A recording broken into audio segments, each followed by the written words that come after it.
नमस्कार दोस्तों, लोक देवताओं की श्रृंखला में अपन आज वीर फत्ता जी, पनराज जी, हरिराम जी, इलोजी और भोमिया जी महाराज के बारे में पढ़ेंगे। देखिए, सबसे पहले मैं आपको कथा बताता हूं इलोजी महाराज की। राजस्थान के लोक देवता इलोजी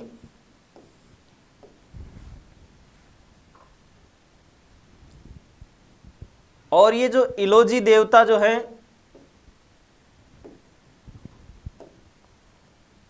इनकी बड़ी ही रोचक कहानी है।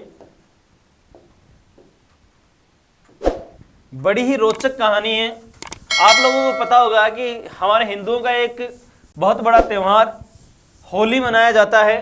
तो उस समय जो रंग लगाते हैं होली के त्यौहार पर, वह इन्हीं की देन है।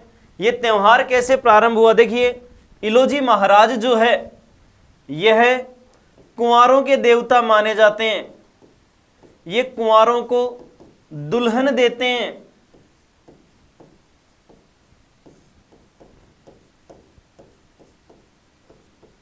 ये शादीशुदा लोगों को सुख समृद्धि देते हैं।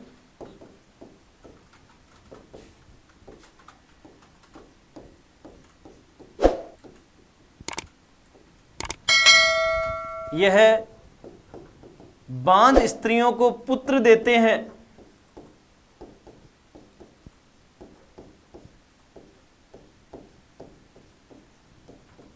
इन्हें छेड़छाड़ के देवता के रूप में पूजा जाता है।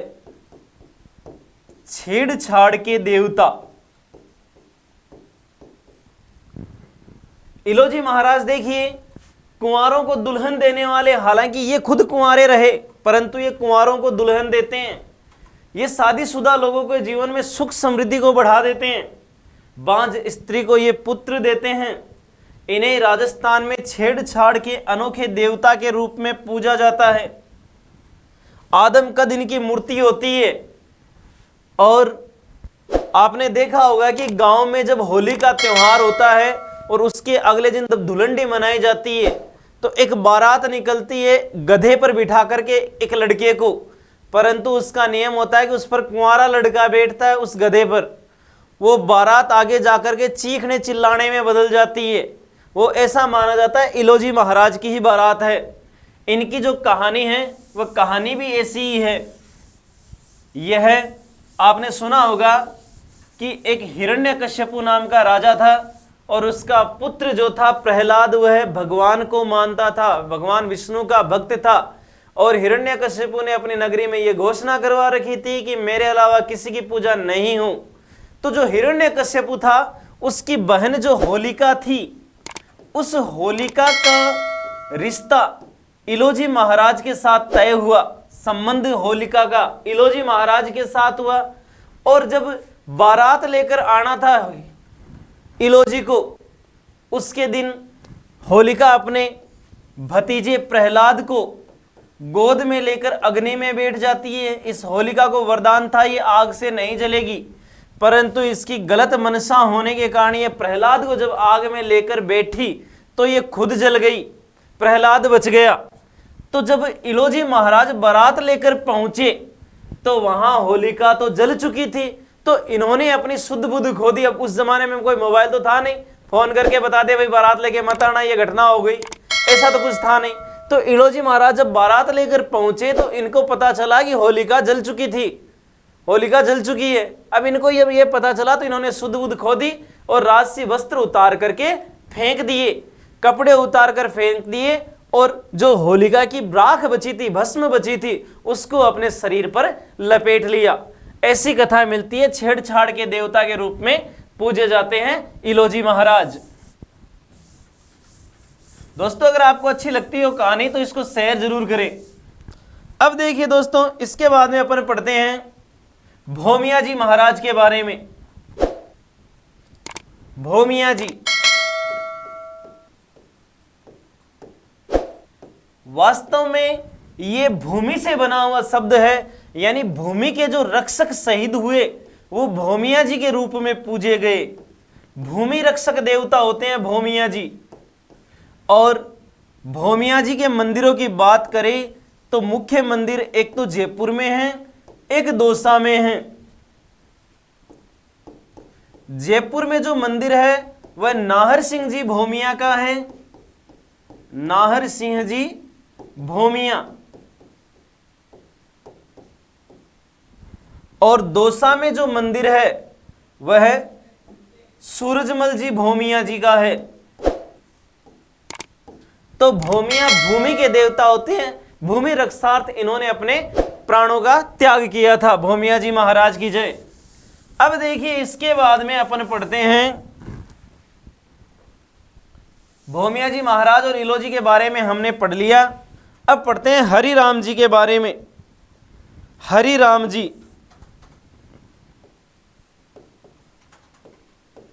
इन्हें हीरामल बाबा के रूप में भी पूजा जाता है।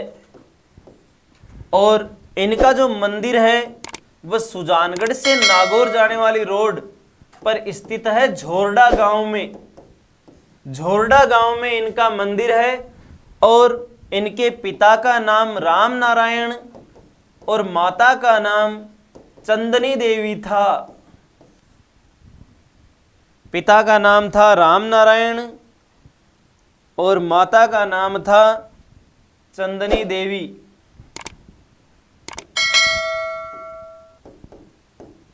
यह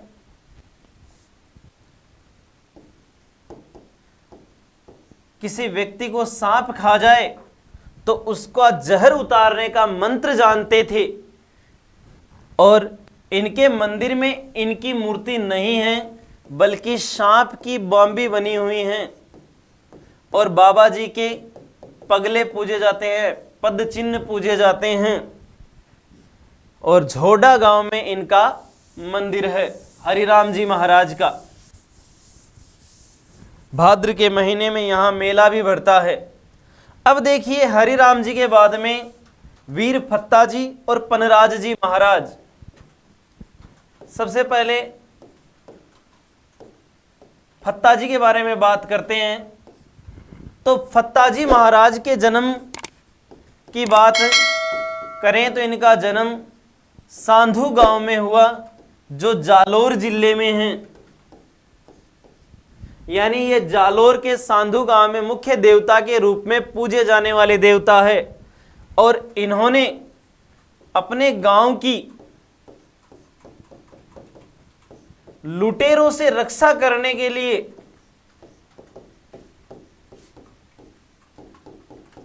अपने प्राणों का त्याग किया।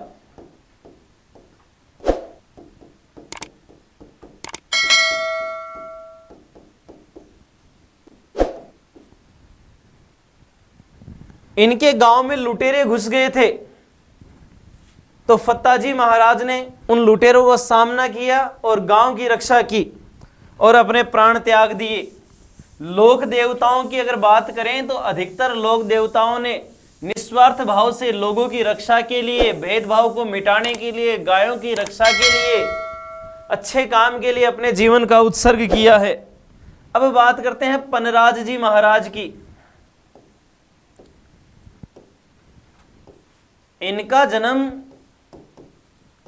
नया गांव जैसलमेर में हुआ।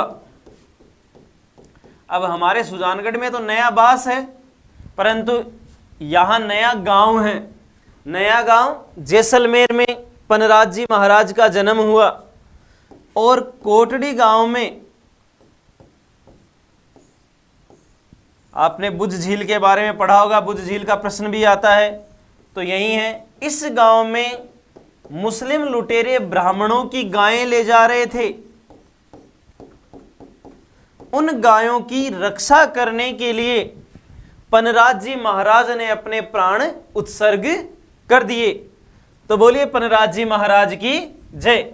वीडियो अच्छा लगा हो तो दोस्तों इसको अधिक से अधिक शेयर करें और लाइक करें। धन्यवाद।